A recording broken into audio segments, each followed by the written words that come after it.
everyone, it's Karen here and welcome back to my channel. Today I have a brand new tutorial which is a set of 5 videos specially geared for beginners, mixed media, and art journaling. These videos are going to focus specifically on how to break a blank page, how to use the products that we see everybody else using on YouTube, that you might see me using on YouTube, and how to use them in different ways. I'm going to be using the exact same products, which is the most basic products of mixed media. So if you've never done mixed media and you've wanted to start mixed media art journaling, or you don't know where to start, then this is the best place to start, because I'm going to show you 5 different formulas on how to use the same exact products, starting with gesso, modeling paste, soft gel, which is soft matte gel, and I'll explain a little bit about this too, and one of my favorite products to color, which is sprays. Of course, these are not the only products that exist on the market. There's many different products that exist, but these are my favorite ones, the ones I go to the most, the ones I use the most, and the ones I love creating art journals with the most. And I also have a disc-bound art journal from Joggles. This is a art journals. I just discovered it recently, and I made a few art journal videos with these that you can definitely check on my YouTube channel, and I'll link those below as well. And this journal is made out of watercolor paper, very thick watercolor paper that can withstand a lot of mixed media products, which is perfect for what I want to show you today. So the best thing to do is just sit down and relax and enjoy this video. I want to say that I'm going to be doing the same introduction, which is this, to all 5 videos, but you can skip this introduction if you've already seen one, and go ahead and skip. I'll let you know I'll write down what number should you skip to if you don't want to watch my introduction again, because I'm going to just copy paste this introduction onto everything.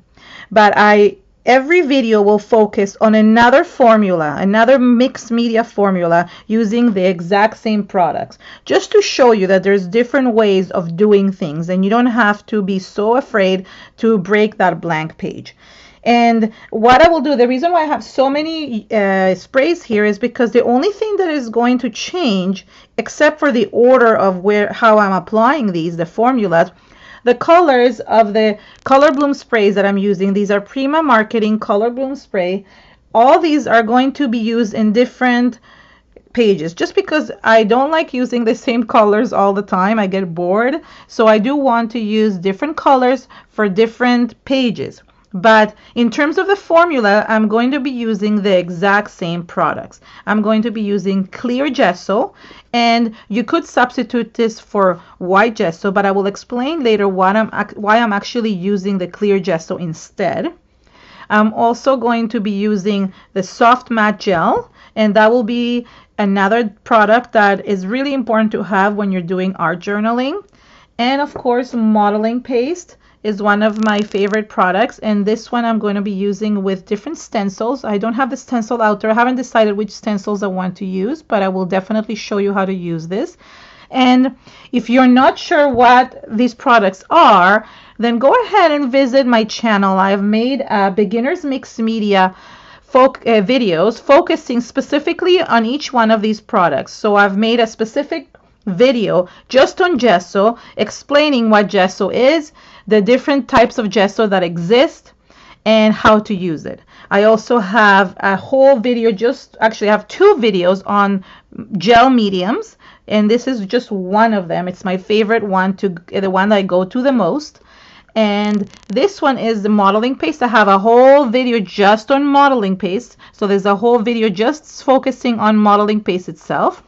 I have a video focusing just on sprays, different types of sprays and how to use them. And I even have other beginner mixed media videos on focusing on texture paste, on stencils, and just you name it, basically every type of beginner mixed media videos that you want. And don't mind my fingers, I have been working all day and they're a little bit stained from other products, but that's okay. This is what mixed media is all about, to stain your hands if you want to. If you don't want to have your hands stained, go ahead and use gloves and just have fun with it. This is only for experimenting. This is what art journaling is all about. It's about experimenting and having fun and enjoying yourself and not worrying about mistakes, just having fun with the products and just being messy and enjoying everything about it.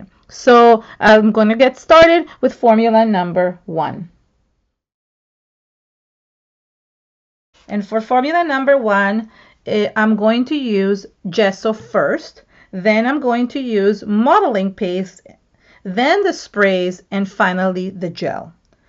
You will see how I'm going to use this, but I just want to tell you more or less the steps I'm going to be taking. I'm also going to choose colors, and I'm definitely going to start with my favorite ones, which is blues, the blues and the greens.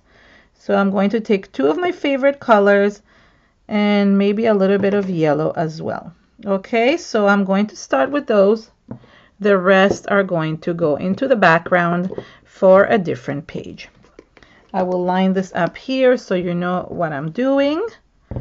And I want to show you how cool this journal is. All you have to do is you can take these apart, so you don't have to work inside the journal. You can take these apart. They're so easily come apart. And you can definitely work on a double page quite easily by just working on them and then putting them back together. So I will be working just on these 2 pages, and I will just create an art journaling using this. So as I said, I'm going to be using, this is the last one. So I'm going to be using gesso first, modeling paste, and then soft paste. So gesso is a great product. It's one of the basic products. These, if you notice the name on these, the names on these are by Prima. They're called art basics. The reason why they're called art basics is because they're basics for any type of art project, and it's really important to have something basic first. You don't want to start with difficult. The basics are the most important, especially if you're starting to learn in beginners mixed media. So I'm going to start with the gesso. And this is clear gesso, but you can easily use white gesso as well. The reason why I'm using clear gesso is because in this particular formula, it doesn't really matter. I could use white gesso as well for this. The reason why I'm keeping it the same, I want to make sure that I'm using the same clear gesso in all 5 videos. But you can definitely go ahead, if you want to just go ahead and give the back of the journal, the pages, a clear cover or a cover with gesso, then all you have to do is just apply it just like this with a paintbrush. And that's what I meant. You can also use white gesso, because as you can see, it would have made a difference. I could just put white gesso here and it will still keep it white. But as I said, I want to keep the same products in all 5 videos, and I'll need the clear gesso for a different type of formula where I do specifically need the clear gesso and not the white gesso. But you can definitely substitute it if you're using this formula, which is adding the gesso first. Gesso is a great primer for any type of art project or art journaling because it gives a very nice background to anything you're doing. So what it does is it primes, almost like what you're doing on walls before you add paint. It gives a really good base to any type of medium that you will be using on top. So you could put paint on top of this, you could put sprays, which is what I'm going to be doing today, and it will have a great surface that will let that paint absorb into the gesso, into the paper. If you don't use the gesso, then the surface will be a little bit different. And this is what I mean by having different formulas, because depending on what formula you want to do, it will give you different results. Still great results, but it will give you different results. So what you want to do is you want to play around with all the different products and the formulas and see what's your favorite, what you like the most, the look that you like the most at the end. So this is why I'm doing the same products, different formulas, because you will see that I am going to get different results depending on the order of which I put these. And you learn this with time. You learn with time that some products need to sometimes go underneath other products, or some need to be on top of other products to make sure that everything combines properly. So as I said, I started with the gesso, and I definitely need to dry this. So I'm going to dry this off camera. but I just want to show you that you can heat set this easily, and all you do is use this heat tool. This is the Ranger heat tool, and you do need a heat tool when you're using mixed media. It's really important because you don't want to sit there and just wait until something dries. You want to be able to dry it quicker. So all I'm doing is just moving the heat tool around until this is dry. So I'm going to dry this off screen, which is basically not necessary, I guess, because I am basically dry, so never mind. But for the next one, when I'm putting the modeling paste, I'll definitely be drying off screen. I just wanted to explain to you why you need to have a dryer beside you. I'm going to put my paintbrush in the water, and then I'm going to just, you know, when you use something wet with paper, it definitely warps it a little bit, but you can just work with it and it's not a problem. Another tool that you need is something like, besides the paintbrush, I have this, is called a silicone brush. It kind of adds like, kind of works like a palette knife, or you could have a palette knife beside you as well. Mine are really dirty, and these are great to apply modeling paste with. So I'm going to show you how to do that next. You should also have a set of baby wipes handy. That's really important to have because you always have to wipe everything, clean your surface. You see, I like cleaning my surface and making sure that things don't combine with others. And also it becomes really messy, and then I don't like that. So I do like messy papers, but I don't particularly like having it all messy underneath, because then I end up putting things and getting my hands all mucked up, and then I ruin my project. So I'm just going to dry a little bit more, and then I'm going to, I realize not everything is dry, and you want to make sure your surfaces are fully dry. You want to make sure that the surfaces are fully dry, because otherwise it becomes all mucky and you will not like it. It will become almost like wet and slimy. So you want to make sure your surfaces are dry. There are techniques where you want to keep surfaces wet, but when you're starting beginners mixed media, it's best to dry everything really well. You will be much happier with the results. Okay, so I'm going to close my jar, and it's really important to do that as well. You don't want, because these are all wet products, you don't want them to dry up. So make sure you always close them and protect them. The next product I'm going to use is modeling paste. This is the second part of the formula. This is a brand new pot. This is a great modeling paste, and there's so many different types of modeling pastes. Besides the regular one, which is just white or translucent, there's many different colors, consistencies, textures, but for all purposes for this video, I am using the most smooth modeling paste, the easiest one, the one that I would recommend if you want the great beginner results. So, and this is the one I actually go to the most, because I really love how smooth it becomes on the paper and the beautiful texture that it gives me. So I'm going to use one of the stencils from Joggles. Joggles is the one that sells the disc-bound journals, and they have lots of great products, including these beautiful stencils. There's lots of beautiful stencils, and you can go into my channel and see some other videos on products from this company, and also with their stencils. I also use lots of stencils from the Crafters Workshop, so I love their stencils as well. I just have this one handy, and I actually really wanted to use it. I like this design, and it's called, just to be sure that I tell you the name, it's called Global. I don't know why it's called Global, but Global 4. Okay, so now I will apply I'm going to apply the modeling paste, and you don't need to apply it everywhere. You only need to apply this in certain areas. I mean, you can apply it everywhere, but I just don't like to. I like to be able to have some white space, blank space, because you want to have a focus in the middle. So in order to kind of break that blank page, and this is what's going to give it texture, it's going to give it that 3D effect and a pattern to it as well. So you want to have a focusing, you want your eye to kind of go into the middle, or at least focus in the middle of both pages. So a good way of doing this is to use the stencils on the edges. So this is what I'm going to do.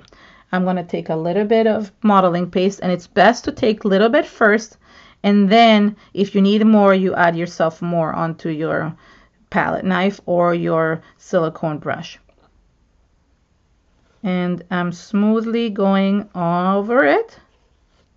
And it might be hard for you to see once I remove it, but I will show you the great pattern that it creates. So I'm using it at the edges first, and what I'm going to do is I'm going to create kind of like a triangle corner, but not exact. I don't need to be exact. This is mixed media. That's one thing that you should really start getting used to, is that nothing needs to be exact in mixed media. It needs to be fun, and to have it fun and to not stress out about it, it's best not worrying if you make any mistakes. So you just do what you think and you try out, and if you don't like it, well, you just wasted only one page and a little bit of product, but at least you learn from that mistake and you don't have to do that formula again. So if you don't like the formula, then all you have to do is just turn a blank page and start again. Here I am. I'm going to remove it. I want to show you how it looks. It's hard to see because it's all white, and they do definitely have other colors of modeling paste, but you can see the pattern. There it is. It's still wet, and you can see the pattern, and you will definitely see the pattern once I add the sprays. And right now, when I'm sitting right in front of it, I see the pattern perfectly, so you won't have a problem when you actually have to create it at home. But in the meantime, when you're doing it here, when you're watching mine, you might not be able to see it that well. Now I'm going to do the same thing on the other side, and what I like doing is I like balance. I'm very symmetrical usually. I like doing things in symmetry. So if I did the corner here, I do definitely like doing this corner over here. So I'm going to do the same thing. And the reason why I say you don't want to be exact with the journal, with the stencil, is because you want to make sure that you don't have a perfect line, because that will look odd. You do want it to look a bit more distressed. So even if I'm going a little bit higher over here and a little bit lower over here, it doesn't really matter because it looks like it's continuous. It's not a perfect line. So that's why I like doing that. I want to make sure that you truly understand that it doesn't matter and that you don't have to be perfect. Trust me, this is why I like mixed media, because I get very stressed out when I have to be perfect, especially when I do card making and things like that. So that's why I really got into mixed media, because I really love the fact that I didn't have to be perfect. And a lot of people love it because there's imperfections to it. I'm going to line this up and just continue the triangle a little bit more this way. However, if you don't want your stencil to muck up this area with the paste, go ahead and dry this all and then do it again. I don't really mind, and I will just line up as best as I can, and I don't mind if it gets mucked up a little bit. But if you don't like that, go ahead and dry it first, and then you go and you remove it, and you redo it. So you see here, I just did that, and I want to do the same thing in the other side. Hold on, and I'm going to line this up as well. So just because the stencil wasn't long enough to reach both sides, and it doesn't really matter if it doesn't line up properly. It's not a big deal. As I said, it's just a design, and you will really, let's be really realistic, you will not notice it. This journal is just for yourself and nobody will notice. So it's just a matter of creating something and experimenting with it. So there I have both patterns kind of going from one page to the other, which is what I wanted. And now I'm going to heat set this really well, clean this, clean that, which is really important. Make sure you clean your stencils, because otherwise it will be really hard for you to use them next time. I'm going to clean everything and come back and add the next step. Okay, the modeling paste is dry, and it doesn't really take a long time, maybe 5 minutes in terms of heat setting, unless you leave it to air dry, which you can walk away, do some chores at home and then come back and do this as well. So it's up to you. I like heat setting it. As I said, it's just much faster for my patients. And I do want to talk about a little bit about the stencils. There's so many stencils out there. I have a whole video just dedicated to stencils and how to use them. And there's so many out there, and I've been collecting them for years. I am linking below not only all the products to this mixed media, and I mean all these mixed media products that I'm using, but I'm going to make two links, one for the Joggles stencils, which are really great, and one link for all of the Crafters Workshop stencils. And then you can go ahead and pick the ones you like. Not everybody likes the same thing, and I can't list all the stencils that are out there, so I'll just make a general link to sets of stencils that you can use. Start collecting every once in a while. They go on sale. You can find a lot of them in different places. I'll link also maybe some to Amazon, and you can just start collecting them and eventually using them, and even trade them with your friends if you want to. So that works well, and then you can get all these really cool patterns with it. The next product that I'm using for this formula is the sprays. And as I said, I picked 3 colors, and you can pick any colors you want. Everything will look the same. The only rules are the same. Rules are the same as in art. You should pick colors that are from the same family, from either warm colors or cool colors. I usually go for cool colors, but I've made many projects with warm colors as well. Warm colors are like the reds and the orange, yellow, and pinks. And the cool colors are blues and green. Yellow kind of falls into the warm, but it can be mixed with the blues as well. Purples are also cool colors, but they can kind of work both ways. So there's some colors that go the same, but if you keep within the same family, then what will happen is that you will get a nice mix of colors. If you start playing with oranges and then blues and then other colors that don't mix together, you will get a lot of brown. However, there is a way of doing it that if you do want to use some colors that are from the opposite side of the color wheel, then all you have to do is make sure you heat set things first, and then you can go ahead and add the other ones. So I'm going to start with the lightest color, and I'm very large. I like spraying right away. I'm not afraid. I've been doing this for many years, so I guess that makes a difference. But don't be afraid, especially if you put gesso underneath, because all you have to do is just basically, you can remove it. You can actually remove everything. So you could go ahead and clean this out, and it cleans out nicely. But I don't want to clean it out. I want to have the color. So I go ahead and spray it, and then I can move it around. And this is what's nice about it.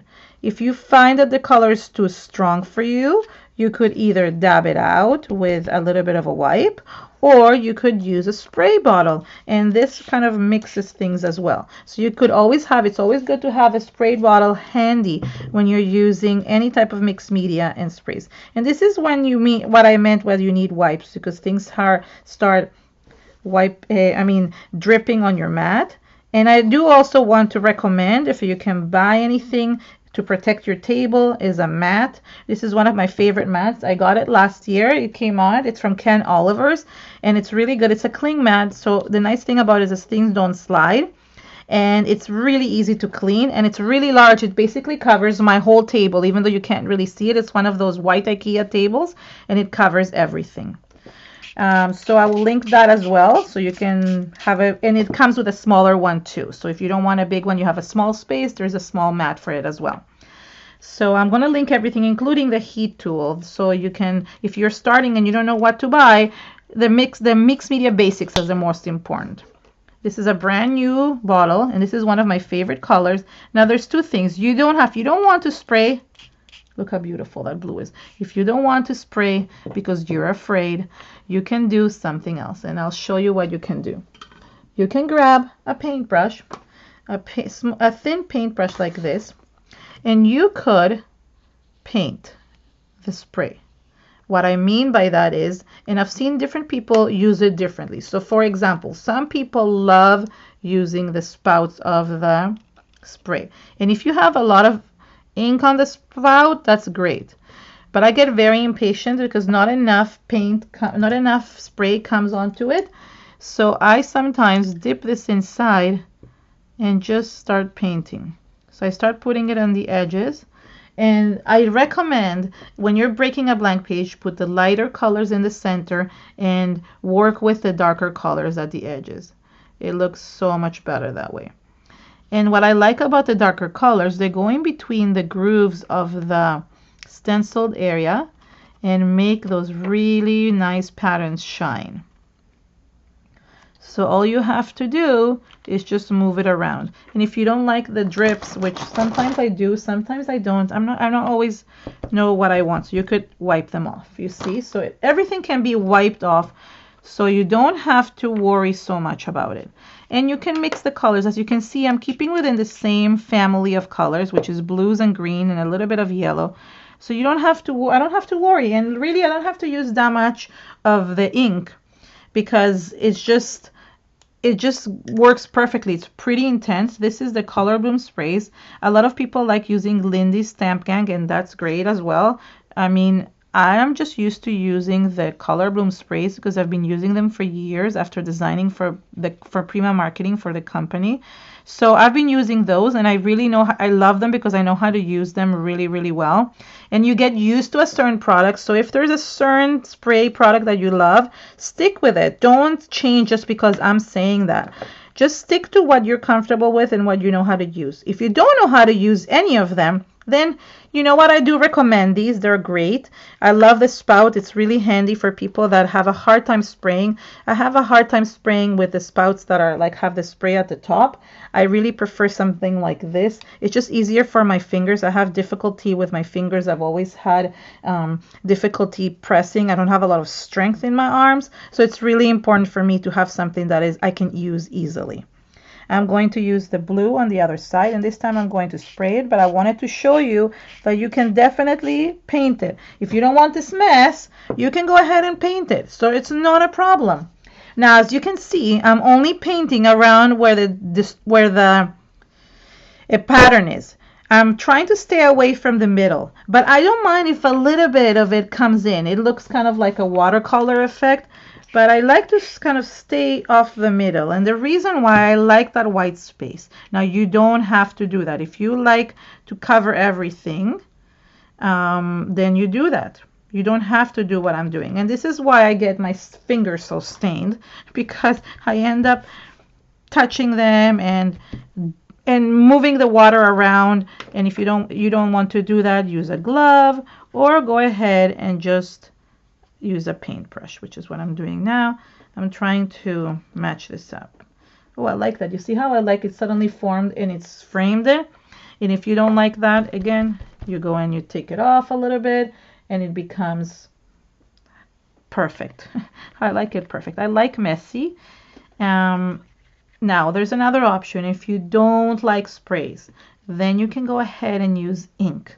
But it's a way different effect. You're not going to get this nice watercolor-like effect. You're going to get a different type of effect. And that's okay too.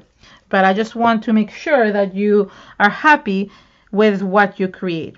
And mediums are really fun to use. And they make a big difference when it makes a big difference when you add the sprays. I'm removing some of the excess. It just becomes much easier to use. And you see, I don't like it here, for example. Look how easy it is to remove it. And I don't want to fully remove it. I want to have it a little bit of that watercolor effect everywhere. So that's okay with me as well. Another fun thing you can do with the sprays is that you can open them up and just create a little bit of splatter. You can also splatter them with the paintbrush, the way okay, and I like doing that as well. And if you don't like the splatters, you just remove them.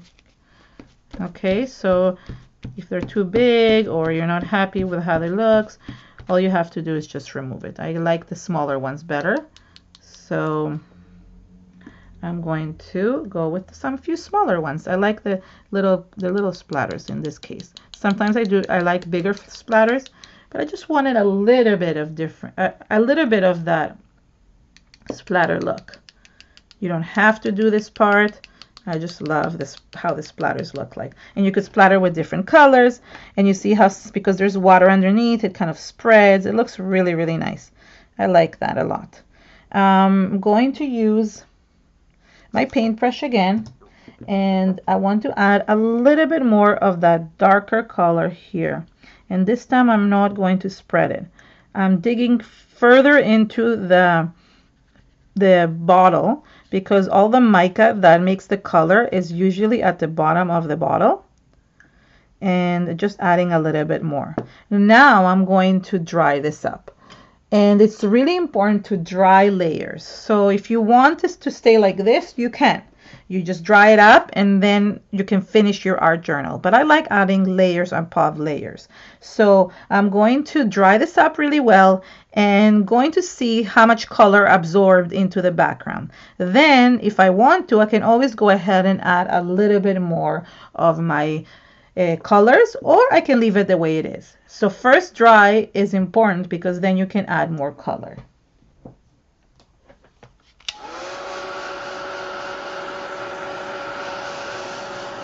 And I'm going to dry off screen now and come back when it's fully dry.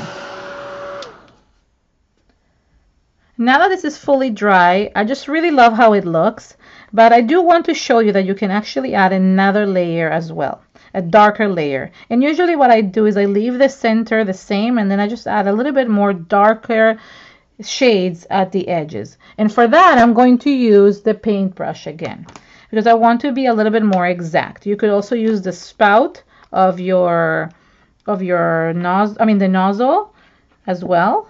Or like I like doing is using my paintbrush, and either one is okay, whatever is easier for you. I'm just too impatient and I want things to go a little bit faster.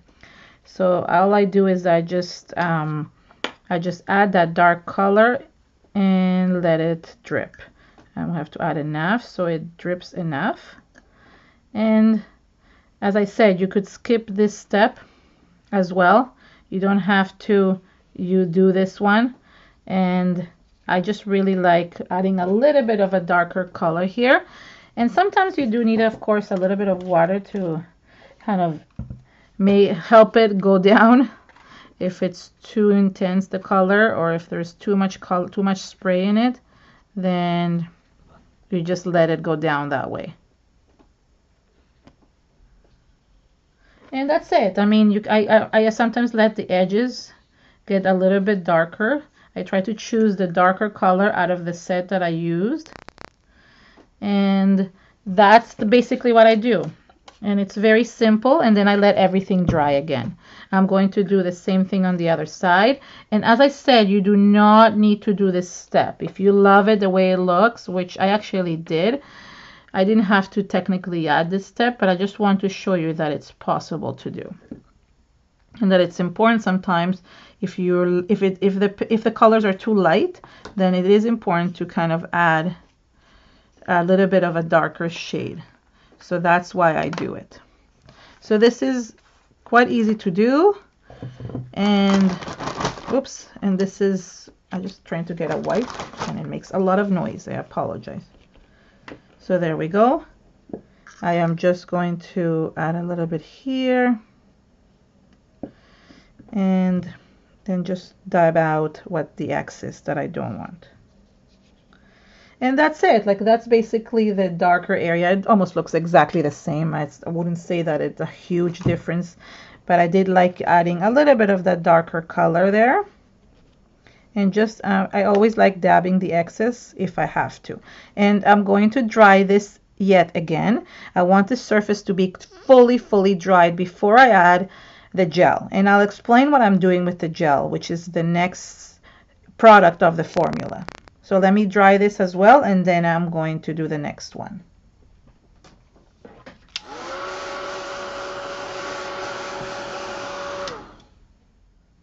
The last product that I'm using for this formula is the gel. And gel comes in so many different types of consistencies, and it also comes in either glossy, semi-gloss, or matte. And I like using the matte for most of my projects. And I like using the soft matte gel for art journaling. It's the best one for art journaling specifically because it's pretty soft and it's smooth, and you can use it for paper or for gluing things. It basically acts like a glue. If you want to see a whole video on gel medium and all its different uses and different consistencies and products, you can go ahead and search that on my YouTube channel, and you'll see there's 2 different videos just on gel mediums. So I'm going to use this one, and what I want to do is 2 things. You could use this one just to seal the whole page and make it and protect it. But since this is not getting exposed to the sun or anything like that, I don't usually protect my pages. Some people do. I don't particularly care to protect my pages. They're for me, and I'm just look at them when I scroll through my art journal, but you don't really need to do that. So what I do like using it is using it for gluing things and to create a focal point on my art journal. And to do that, you need to find some kind of paper or figure or some kind of embellishment to put, and something that is flat. So I'm grabbing this. This is a set of different embellishments that are basically almost like die cuts, and there's from Tim Holtz. And you could also do several different things. There is Joggles has these beautiful watercolor papers. This is watercolor paper, and it already has come up. It has cut out for you, so you can just embellish and color in the butterfly. There's different shapes. There's birds. This is from a different project that I did, and I created a bird. This is basically the same watercolor paper, and I could just glue a bird here if I really want to. You want to have a focal point. So this is a great way to finding, if you don't feel like creating your own, you can also print something from the internet, some kind of nice picture from the internet, and there is many websites like something like Graphic Stock that you could print something as well. So I'm going to just kind of look a little bit through these and see if I like any of these, and I'm going to add them to my, oh, I love that one. So you see they're perfect for this type of to embellish anything. And then all I do is I'm going to be gluing them with the gel. So I'm going to pick 3 that are very similar. I could have picked this bird. I could have done anything I wanted. I love butterflies, some of my favorite things to add to art journals. I love the freedom that they have. I just love. So you see what I did? I'm just basically just spread them out. I'm going to spread them out like this. It's nice to have a set of 3. It's an uneven number that gives it focus. So you want to kind of create that same triangle that you create in art, so it's balanced. So this is a perfect balanced space, and all you have to do is just put a little bit of gel in the back, and this will glue it perfectly. I do like sealing this as well, so you can just go ahead and seal it to the background, and that the gel does this perfectly. That way it doesn't move, doesn't come off, it will be permanent in there. The same thing you can do with the other 2. Oops, it moves sometime. And let this dry up. So you do have to dry this up as well. And then I like using the gel as well. This is why I leave this for the end, because it's the last step. And as I said, you could seal the whole thing if you really want to. I don't particularly do this usually, but you can. It's an option for you. And then you have the 3 beautiful butterflies. And the last thing you can do is add a sentiment. I keep it really simple. I don't like to do very crazy art journal pages, so I just keep it really simple. You could print, let's say, a word from your internet. I mean, you can print it in your printer, or you could like die cut a word from some kind of like metal die cut, or you could do something like this. This is the Dina Wakley collage words. This is really nice. These are tissue collage words, and they come with many different sayings. You could also stamp a saying. Actually, I could go and stamp something as well. And I mean, there's so many different options. So maybe for each journal, I'll show you a different options. For today, I'm going to use this tissue paper, and I'm just going to write, "You are infinite." I like that. And all you have to do is just cut it, and I'm going to use the same exact gel that I just used to glue this. So I think maybe we'll go here. No, maybe we'll go here or here. Let's see. I don't know. I never know. I sometimes always like to figure out where these go. Maybe I'll move the butterfly a little bit, so then I can put that one as well. Okay, if I move the butterfly, then I can have the word over here. Yeah, I like that. Okay, so again, the same thing. You can put a little bit of gel here and put the word on top of it and then seal it. Sometimes the gel moves some of the ink if it's not fully dry, which is what's happening here, but that's okay. It looks like it's part of the background. This is why I don't stress about things, because I just like the way these things look. And you know what? I think it needs another word. You're infinite, you are vast. I think that's nice to write as well. It kind of matches both things. And any type of saying would work here. You could use, as I said, you can just die cut it out of, I mean, you could just print it out of the internet and that would be okay as well. So all you have to do is just basically dry this up, and then all you do is go back to your journal, and you can put it back into the journal as well. So it clicks back in so easily, and you just click this back in, and there you have it, and you can create a different journal that way. So I hope you enjoyed my first formula for our journaling. This one, as I said, it was first gesso, then modeling paste, then sprays, and then you use the gel to just add any type of embellishment. So hope you enjoy this. Stay tuned for another one of these. And this is my first art journal. Thank you so much, and I hope you enjoy the process. Bye.